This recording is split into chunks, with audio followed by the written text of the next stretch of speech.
Hello everyone, nandito nga pala ako sa Boracay Puka Beach Resort. Maganda dito at maganda ang view. Kita nyo naman, diba?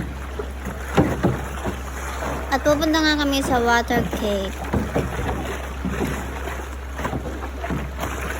Sobrang ganda dito, grabe. Oh wow, babe, it's nice.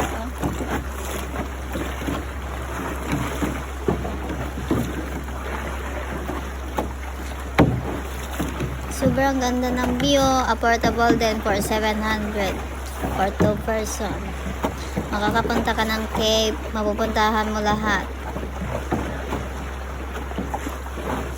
Kaya pumunta na kayo dito guys, Puka Beach Resort.